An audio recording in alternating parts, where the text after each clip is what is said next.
العلم واليقين والقبول والانقياد فادر ما أقول والصدق والإخلاص والمحبة وفقك الله لما أحبه. بسم الله الرحمن الرحيم. الحمد لله والصلاة والسلام على رسول الله وعلى آله وصحبه ومن اتبع هداه ثم أما بعد. قال الإمام محمد بن عبد الوهاب رحمه الله تعالى: ودليل الصلاة والزكاة وتفسير التوحيد قوله تعالى: وما أمروا إلا ليعبدوا الله مخلصين له الدين حنفاء ويقيموا الصلاة ويؤتوا الزكاة وذلك دين القيمة. Setelah penjelasan berkaitan dengan rukun Islam yang pertama, yaitu syahadat la ilaha illallah Muhammad Rasulullah, kemudian penulisnya beranjak kepada penjelasan dan penjabaran berkaitan dengan rukun Islam yang kedua dan yang ketiga serta rukun-rukun Islam yang tersisa. Dalil bahwasanya as-salat dan zakat merupakan rukun dari rukun-rukun Islam. Begitu pula penafsiran terhadap konsep at-tauhid adalah firman Allah Subhanahu wa taala di dalam surat Al-Bayyinah ini. Allah Subhanahu wa taala berkata yang artinya, dan tidaklah mereka diperintahkan kecuali supaya agar mereka beribadah hanya kepada Allah, di mana keadaan ritual ibadah tersebut, penghambaan tersebut, mukhlishina lahuddin, dalam keadaan mereka memurnikan hanya kepadanya lah seluruh peribadatan. Segala bentuk dan jenis ritual peribadatan itu dimurnikan hanya untuk Allah Subhanahu wa taala. Mukhlishina lahuddin, hanya kepadanya sajalah dipersembahkan dan diperuntukkan penghambaan diri dan ibadah tersebut. Hunafa, dalam keadaan hanif, mereka mentauhidkan Allah dalam ibadah, memurnikan segala bentuk ritual peribadatan dan penghambaan diri hanya kepadanya, dalam keadaan mereka hanif, lurus, tegak, condong kepada at-tauhid dan menjauh dari segala kesyirikan. Dan agar mereka menegakkan salat dan menunaikan zakat. Wadzalika dinul qayyimah, dan yang demikian itulah tauhid, salat dan zakat. Yang demikian itulah agama yang lurus, agama yang tegak. Syekh Muhammad bin Abdul Wahab rahimahullah menjelaskan bahwasanya surat Al-Bayyinah ini dia adalah dalil tentang salat, zakat dan penafsiran tauhid.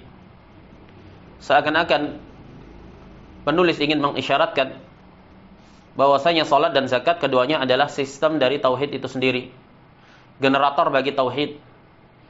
Seakan-akan tauhid tidak ada artinya jika tidak diaplikasikan ke dalam amalan lahiriah berupa melaksanakan perintahnya yaitu salat dan menunaikan zakat. Maka tidak tegak tauhid kecuali dengan merealisasikan keduanya. Seakan-akan makna tersebut yang ingin diisyaratkan oleh Syekh Muhammad bin Abdul Wahab rahimahullah selaras dengan makna dari iman di sisi ahli sunnah wal jamaah, yaitu amalan hati dan amalan lahiriah. Yang demikian itulah agama yang lurus, agama yang tegak. Wadzalika dinul qayyimah, ai batas kadar minimal tegaknya agama Islam. Seakan-akan penulis ingin mengisyaratkan bahwasanya batasan kadar minimalnya adalah memurnikan, mentauhidkan Allah Subhanahu wa taala dan memiliki kadar amalan lahiriah minimal yaitu salat dan zakat. Seakan-akan makna yang ingin diisyaratkan adalah seperti demikian. Dan pembahasan berkaitan dengan salat dan zakat telah disinggung di beberapa kajian bahwasanya permasalahan salat telah tegak dalil-dalil yang menunjukkan bahwasanya seorang yang menisbatkan kepada agama Islam dan dia tidak melaksanakan salat, maka dalil-dalil yang ada menunjukkan akan kafirnya orang yang meninggalkan salat. Dan telah tegak pula ijma' di sisi para salaf dari kalangan sahabat dan tabi'in. Begitu pula dalam permasalahan zakat, walaupun ada silang pandang berkaitan dengan apakah seseorang yang menolak untuk menunaikan zakat itu kafir walaupun dia tidak mengingkari wajibnya, telah tegak di masa sahabat, ijma' para sahabat mereka memandang kafirnya orang-orang yang enggan untuk menunaikan zakat dan melakukan perlawanan terhadap kedaulatan Islam yang menetapkan pembebanan penunaian zakat kepada mereka. Sebagaimana sahabat Abu Bakar As-Siddiq dan para sahabat yang lainnya pun ijma' di atas yang demikian. Mereka memerangi orang-orang yang menolak untuk menunaikan zakat dan melakukan perlawanan terhadap yang demikian itu, maka diperangi oleh para sahabat seluruhnya dan teranggap sebagai murtaddin, keluar dari Islam. Berkata Al-Muhaqqiq rahimahullah dalam catatan kaki nomor 1, ai wa dalilu as-salati wa zakah fa innahuma ruknani min arkanid dinil khamsati. Dalil akan salat dan zakat bahwasanya keduanya termasuk dua pilar utama, dua rukun dari rukun-rukun agama yang 5. Dari rukun Islam yang 5. Allati la yastaqimu islamu 'abdin illa bihima. Yang mana tidak tegak keislaman seorang hamba kecuali dengan keduanya. Wallahu taala a'lam. Zahir dari pentahqiq seakan-akan beliau memandang, merajihkan bahwasanya seseorang yang menisbatkan kepada Islam namun dia meninggalkan salat dan enggan untuk menunaikan zakat, zahirnya seakan-akan beliau memandang kafirnya pelakunya. Telah berlalu di halaman yang ke-47 di catatan kaki nomor 5. Bagaimana pentahqiq di sana mengatakan la yastaqimu illa biha ketika beliau membahas tentang rukun-rukun Islam yang 5. Dalam catatan kaki nomor 5 di halaman yang ke-47 beliau mengatakan wala yathbutu biduniha. Tidak tegak Islam kecuali dengan rukun-rukun Islam yang 5. Kemudian beliau mengatakan wa ma fuqida minha zalal Islam bi faqdihi.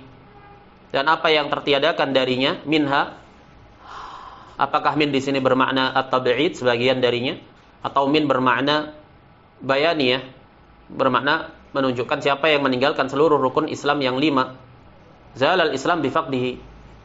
Maka hilang Islam itu secara menyeluruh. Tinggal bagaimana penafsiran wa ma fuqida minha. Wallahu taala alam, seakan-akan zahirnya pentahqiq memandang bahwasanya siapa yang meninggalkan rukun, salah satu dari rukun-rukun Islam yang 5, maka dia keluar dari Islam. Itu yang zahir. Untuk memastikan bagaimana madhab atau pandangan tarjih dari pentahqiq, yaitu Al-Allamah Abdurrahman Ibni Qasim, maka perlu dipastikan kembali, dilihat beberapa pendapat dan pandangan beliau. Zahirnya yang beliau katakan, yang beliau nyatakan di sini seakan-akan beliau memandang kafirnya, terbatalkannya keislaman seseorang yang meninggalkan salah satu dari rukun Islam yang 4 atau rukun Islam yang 5. Naam. Baik, kita kembali lagi ke halaman yang ke-58. Pentahqiq Syekh Abdurrahman Ibni Qasim mengatakan ketika membahas salat dan zakat, la yastaqimu islamu 'abdin illa bihima. Tidak tegak keislaman seorang hamba kecuali dengan keduanya. Wa kadza fil ayah, begitu pula di dalam ayat di surat Al-Bayyinah tersebut ada penafsiran terhadap makna tauhid, tafsir at-tauhid. Tafsiru at-tauhid aidha wa huwa al-asas. Dan tauhid itu adalah asas, pondasi utama. Kemudian beliau mengungkapkan dengan ungkapan alladzi la yastaqimu islamu 'abdin illa bihi. Tidak tegak keislaman seorang hamba kecuali dengannya. Di mana dalam bahasan tauhid ini tidak ada kesamaran sedikit pun. Siapa yang meniadakan asas tauhid, maka tidak ada Islam padanya. Ungkapan yang serupa dan sama diungkapkan oleh pentahqiq, yaitu Syekh Abdurrahman bin Hasan ketika mengungkapkan tidak tegaknya keislaman seorang hamba kecuali dengan keduanya, yaitu salat dan zakat. Kan sama berarti. Jadi seakan-akan yang zahir Syekh Abdurrahman bin Hasan memandang bahwasanya aplikasi standar kadar minimal keislaman seseorang adalah dengan tauhid dan direalisasikan dalam amalan lahiriah berupa salat dan zakat. Siapa yang meniadakan salah satu dari keduanya, yaitu salat dan zakat, maka dia keluar dari Islam. Dalam catatan kaki nomor 2, ay wa ma amara alladziina kafaru illa liyuwahhidullaha. Allah Subhanahu wa taala tidaklah memerintahkan orang-orang kafir, orang-orang yang kafir, kecuali hanya untuk satu perintah, tujuan, liyuwahhidullaha, agar orang-orang kafir itu mentauhidkan Allah, wa yufriduhu bil ibadah, dan agar orang-orang kafir itu menunggalkan, mengesahkan Allah dalam seluruh bentuk ibadah. Hunafa, hanif.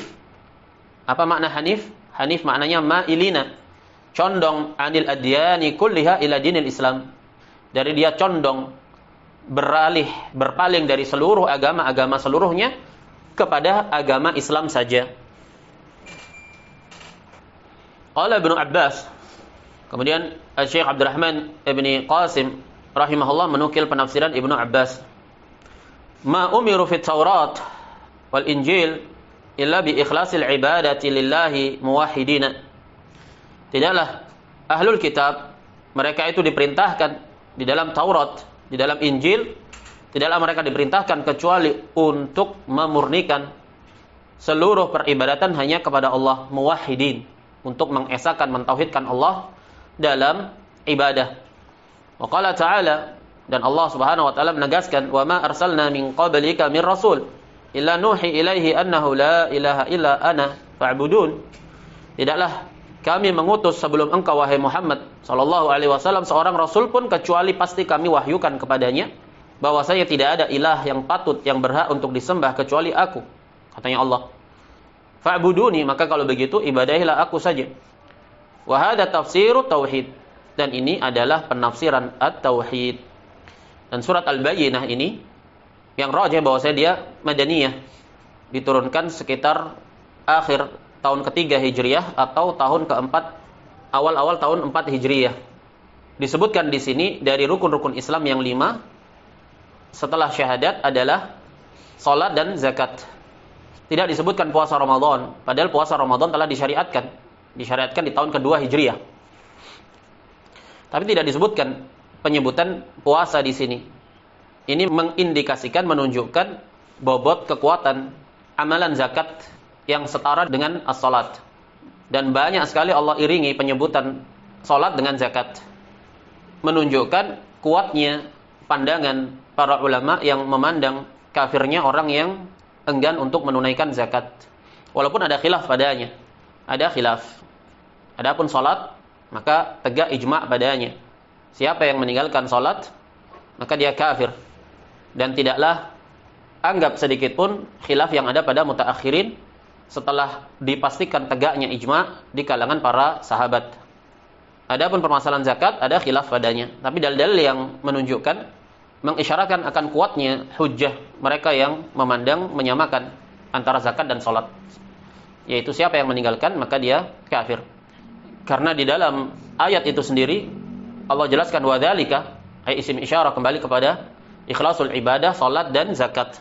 Kemudian Allah katakan dinul qayyimah, yang demikian itulah agama yang qayyimah, yang tegak.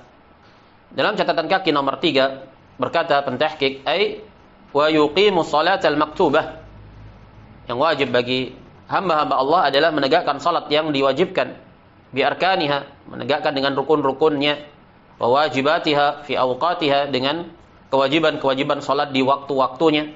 Itu yang wajib. Sallu kama ra'aitumuni usalli.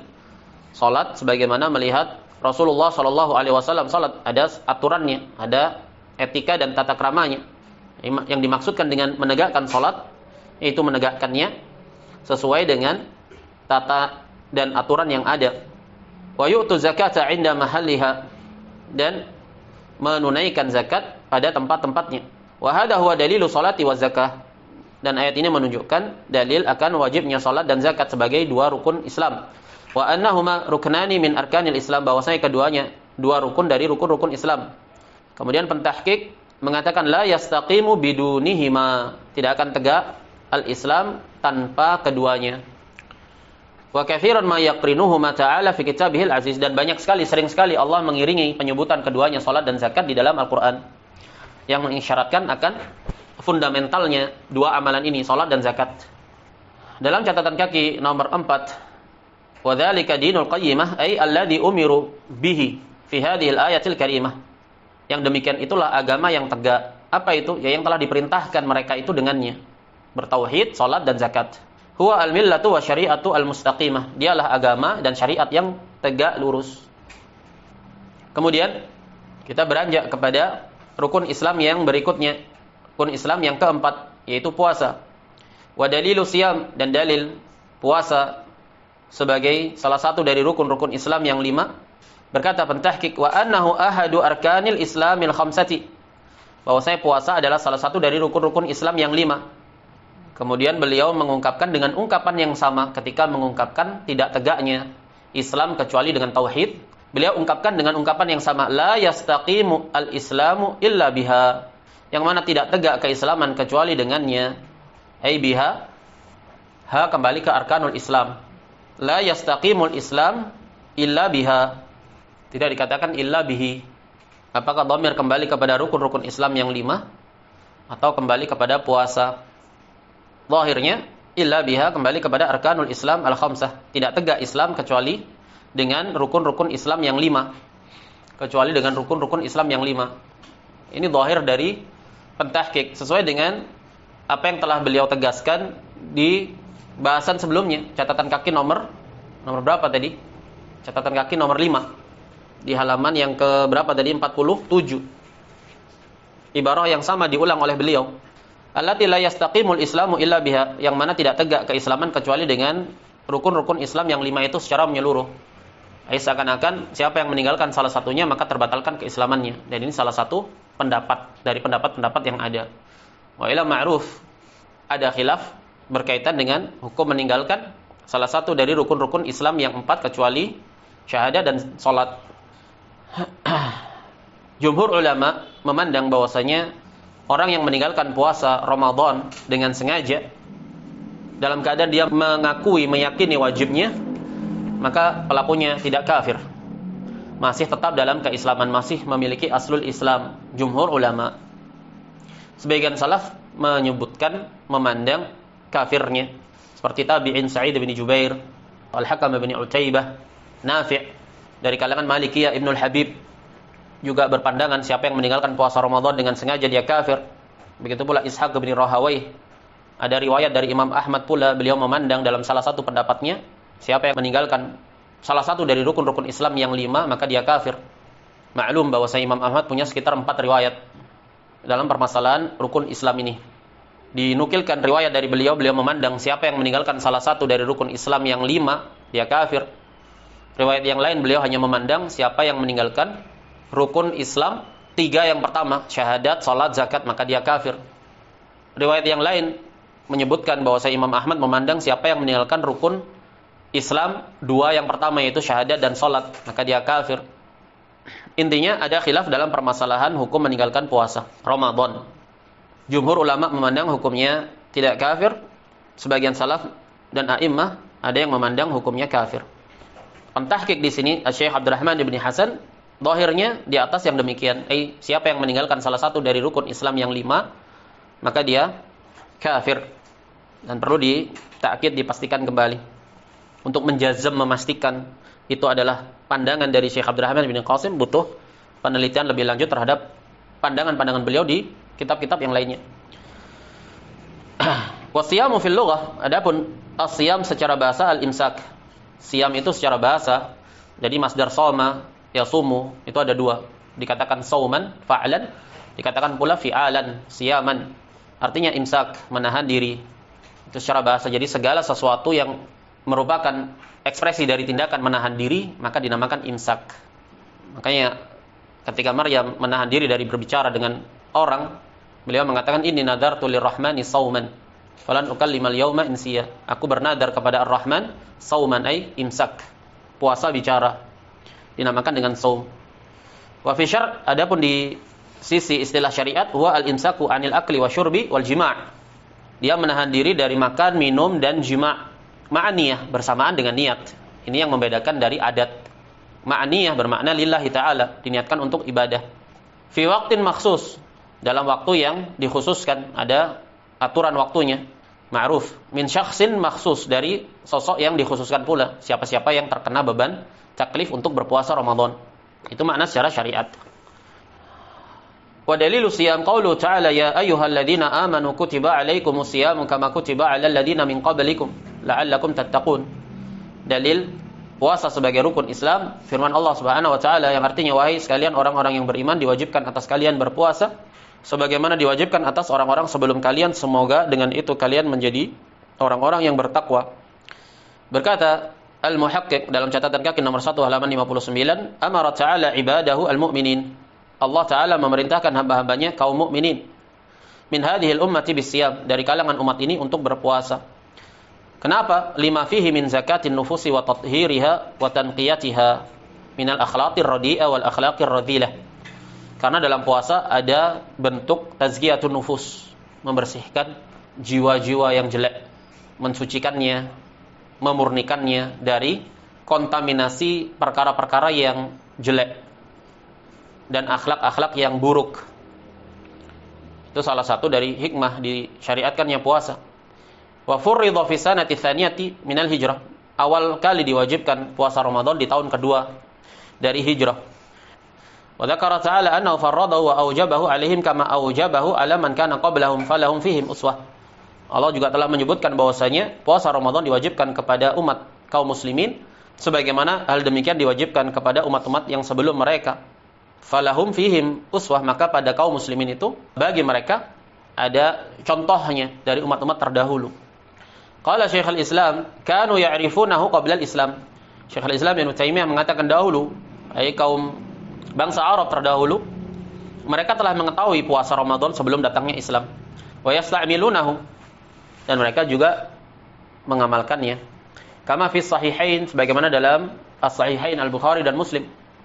Yauma Asyura kana yauman tasumuhu Quraisy fil jahiliyah. Hari Asyura. Hari Asyura, Yahfa, kapan hari Asyura? Anas. Hah? Entah. Hah? Ahmad. Masya Allah. Akhi 10 Muharram enggak pernah puasa Asyura antum. Hah? La haula wala quwwata illa billah.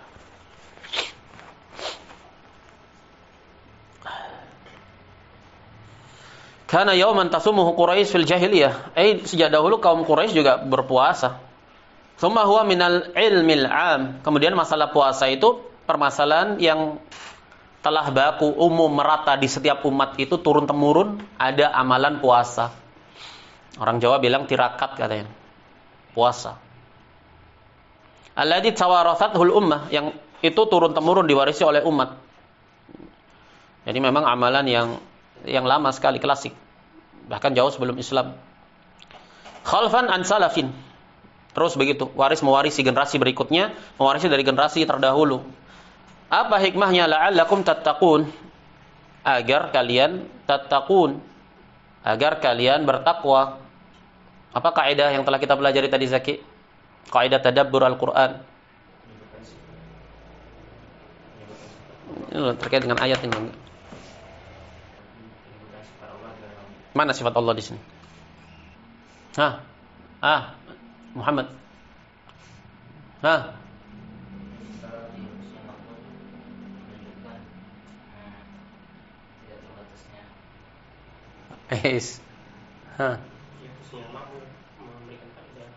Umum, na'am. Hadful ma'mul yufidul umum. La'allakum tattaqun. Semoga dengan itu kalian menjadi bertakwa. Bertakwa terhadap apa? Terhadap apa saja perkara-perkara yang dapat menghantarkan kalian kepada takwa. Yakni bisawm, dengan puasa itu dapat memicu kalian untuk mewujudkan takwa itu. Li'annahu wuslatun ila taqwa, karena puasa itu adalah jembatan yang menghantarkan kepada takwa. Lima fihi min qahrin nafsi wa kasri syahawat, karena dalam puasa itu ada tindakan mendesak jiwa dan meluluh lantakkan syahwat. Kan sedang berpacu dengan jiwa, hasrat keinginan untuk melakukan amalan-amalan yang dibolehkan di luar puasa, makan, minum, dan yang selain daripada itu. Kemudian karena puasa, akhirnya dia kan berperang dengan jiwanya, qahrun nafs, ditundukkan jiwanya itu, tunduk sepenuhnya, menghamba kepada Allah Subhanahu wa Ta'ala dengan menjalankan perintahnya. Dia tahan sedemikian rupa, walaupun berat. Itulah takwa. Mengalahkan ego pribadi demi keridhaan Allah Subhanahu wa Ta'ala. Wuslah ila taqwa. Kasri syahwat, ya patahkan syahwatnya. Naam. Kemudian berikutnya rukun Islam yang kelima yaitu haji. Berkata Asy-Syaikh, wa dalilul haji qauluhu ta'ala walillahi 'alan nasi hajjul baiti man istata'a ilaihi sabila. Wa man kafara fa innallaha ghaniyun 'anil 'alamin. Dalil atas disyariatkannya haji dan dia sebagai rukun dari rukun-rukun Islam. Firman Allah Subhanahu wa taala, walillahi 'alan nas, dikedepankan di sini jar dan majrur lillahi. Hanya untuk Allah saja, hanya milik Allah saja. Hanya bagi Allah. Kewajiban atas manusia itu untuk berhaji ke Baitul Haram. Bagi siapa saja yang mampu menempuh jalannya. Menunjukkan bahwa saya haji termasuk perkara yang diwajibkan, fardu. Walillahi 'alan nas, ada lafaz 'ala di situ. Lafaz-lafaz yang menunjukkan hukum wajib. Dan siapa yang kufur, maka sesungguhnya Allah itu maha kaya terhadap seluruh alam semesta. Tidak butuh dari seluruh alam semesta ini. Tidak butuh kepada ibadahnya ahli ibadah, tidak butuh kepada hajinya jamaah haji. Bahkan ibadahnya para ahli ibadah adalah kebutuhan pribadi para ahli ibadah itu sendiri, hamba-hamba itu sendiri yang membutuhkannya. Allah tidak butuh sedikit pun. Wa man kafara fa innallaha ghaniyun 'anil 'alamin. Kaidahnya di sisi ulama, nususul wa'id sumarru kama ja'at. Nas-nas ancaman itu dibiarkan begitu saja. Nas-nas ancaman ya sudah diterima begitu saja. Enggak usah ditakwil ke sana dan kemari. Zahir dari ayat ini menunjukkan bahwasanya siapa yang meninggalkan perintah, dia tidak melaksanakan haji dengan sengaja bersamaan dengan adanya kemampuan, seakan-akan zahirnya konsekuensinya kufur. Karena zahir Allah tegaskan wa man kafara, siapa yang kufur, fa innallaha ghaniyun 'anil 'alamin. Sebagian ulama memandang dalil-dalil seperti ini dalil-dalil yang terdapat padanya wa'id, ancaman. Kaidahnya nususul wa'id tumarru kama ja'at. Nas-nas wa'id itu dibiarkan begitu sebagaimana adanya. Karena salah dalam takwil, kamu jatuh dalam ancaman. Dia muhtamal tidak diadab, muhtamal diadab. Maka dibiarkan begitu saja. Contohnya misalkan dalil yang menunjukkan bahwasanya siapa yang memanjangkan kainnya melebihi mata kaki, menjulurkannya melebihi mata kaki, fa finnar. Ma asfala minal ka'baini fa finnar. Ini nas terdapat padanya wa'id, ancaman. Khalas tumarru kama ja'at. Enggak usah kamu takwilkan itu bagi yang sombong. Kalau tidak sombong tidak mengapa. Ada takwil. Naam, ada kemungkinan kalau tidak sombong tidak mengapa. Tapi ada kemungkinan juga terkena ancaman. Maka nas-nas yang ada padanya wa'id tumarru kama ja'at. Sudah enggak usah kamu takwil sana, takwil sini. Yang jelas ada ancaman di sana. Jangan kamu pertaruhkan dirimu dalam ancaman. Begitu maksudnya. La'anallahu al-musawwirin. Allah melaknat para tukang gambar. Inna asyaddan nasi adaban yaumal qiyamah al-musawwirun. Sesungguhnya yang paling dahsyat adabnya di hari kiamat adalah para tukang gambar. Ada nas, padanya ada ancaman. Datang pentakwilan di masa belakangan ini dikecualikan padanya gambar modern. Yang dimasukkan dalam nas itu adalah gambar lukisan. Ada semuanya takwil. Bersamaan dengan di sisi lain ada ihtimal semua bentuk model gambar itu masuk dalam ancaman. Maka kaidah taqdimu nusus al-wa'id aula wa azjar, mengedepankan nas-nas yang ada ancaman padanya lebih mengena, lebih berhati-hati dan lebih selamat. Jadi para ulama memiliki kaidah seperti itu. Nususu al-wa'id tumarru kama ja'at. Enggak usah kamu takwil-takwil resiko, karena kalau resikonya ternyata kamu salah ijtihadmu, muskil lah, kamu sedang memaparkan dirimu dalam gambling, pertaruhan yang beresiko.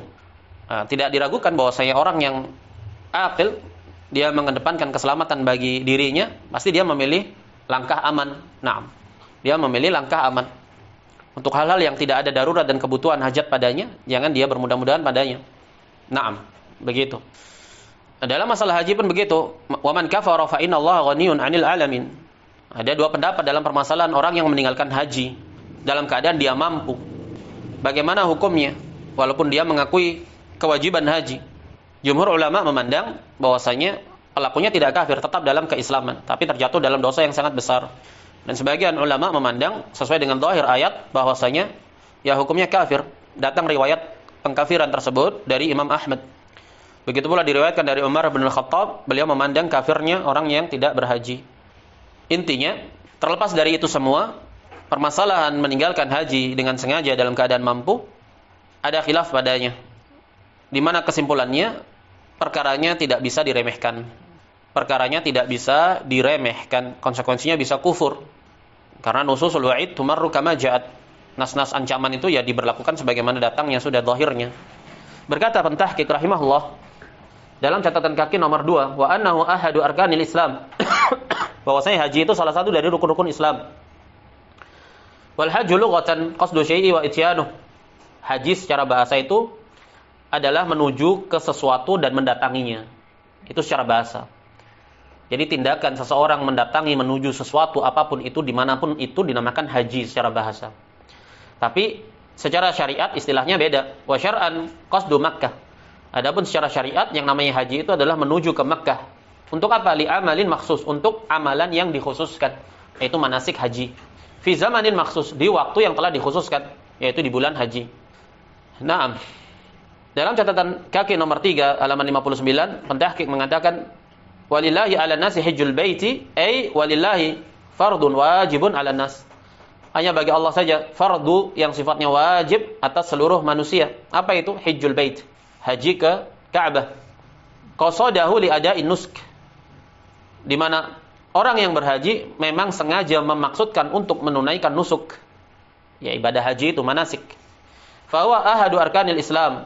Haji adalah salah satu dari rukun-rukun Islam. Kama huwa ma'lumun bil kitabi wa sunnah wa ijma'il ummah. Sebagaimana hal demikian itu maklum di dalam Al-Qur'an dan sunnah dan ijma'. Dan haji pemberlakuannya bagi yang mampu. Dalam catatan kaki nomor 4 dijelaskan alal mustati'i minan nas. Diwajibkan bagi yang mampu dari kalangan manusia an yahujja al-baita. Wajib untuk dia berhaji ke al-bait, Baitullah. Kemudian disebutkan di sini definisi al-istita'ah, man istata'a. Istita'ah, kemampuan itu apa batasannya? Al-qudratu bi nafsihi 'ala dhihab. Al-istita'ah itu al-qudratu bi nafsihi 'ala dhihab.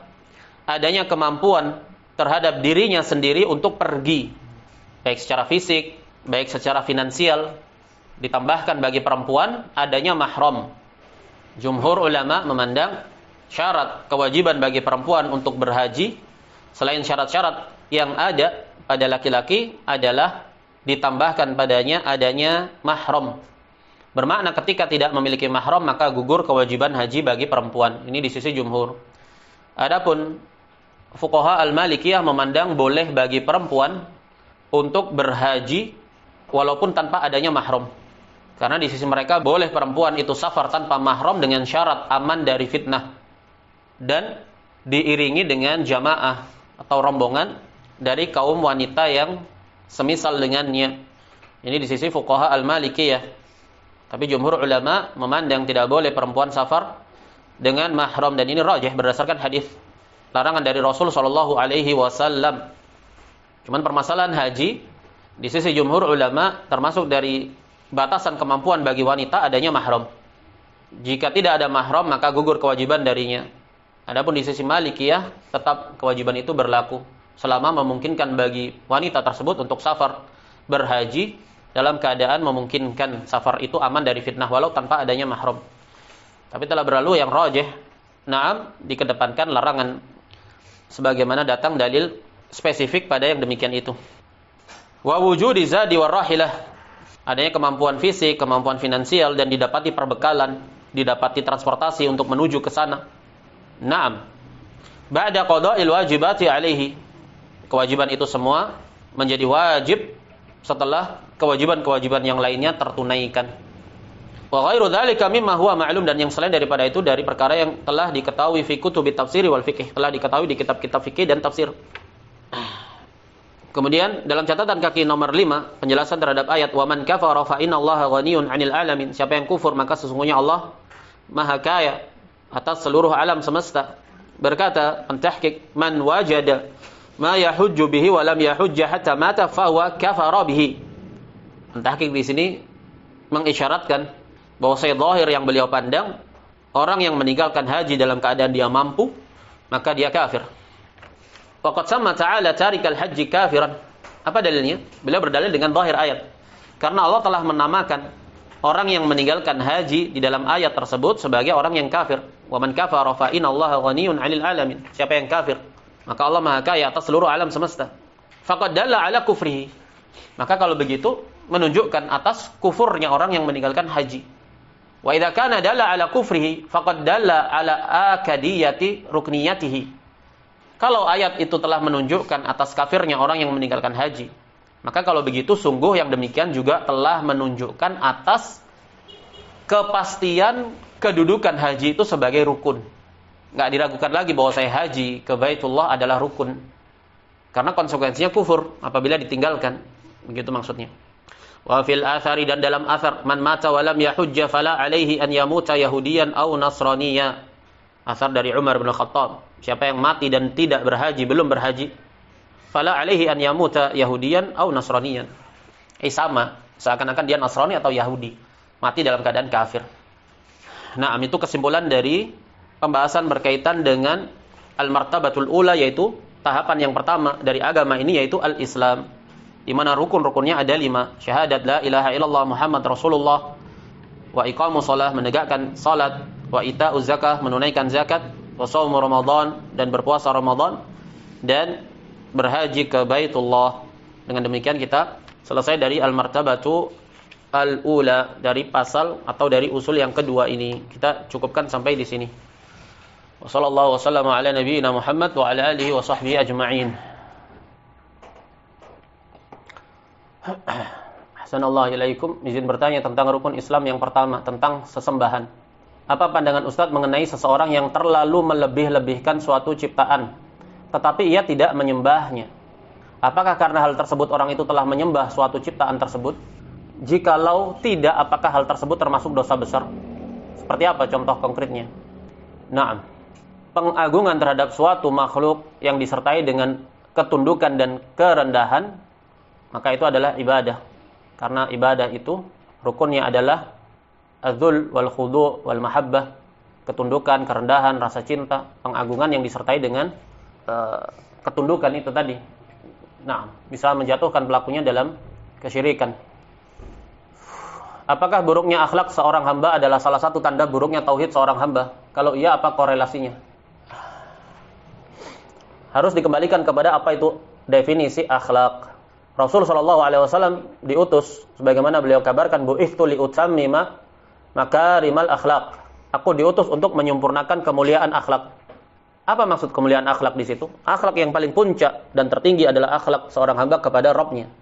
Jadi akhlak itu terbagi-bagi, akhlak kepada Allah, akhlak kepada nabinya, akhlak kepada sesama makhluk, dan akhlak seorang hamba kepada dirinya sendiri. Ada 4 macam.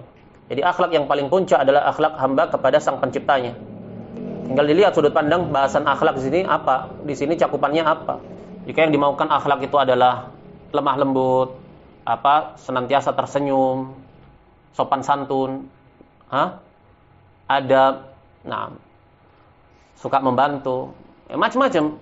Cara pandangnya sebagaimana, seperti apa. Intinya jangan disalah duga bahwasanya bahasan akhlak itu berkaitan dengan akhlak kepada sesama makhluk, tapi dia tidak perhatikan akhlak kepada sang penciptanya. Intinya akhlak cakupannya luas dan bertingkat-tingkat.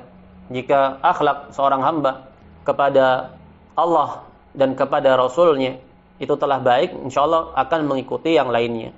Dan tidak melazimkan jeleknya akhlak seseorang kepada sesama makhluk melazimkan rusaknya tauhid dia. Tidak melazimkan. Jadi sudut pandangnya luas, ditinjau dari sudut pandang apa dan apa definisinya. Penulis seakan-akan mengisyaratkan bahwa tauhid tidaklah tegak tanpa salat dan zakat.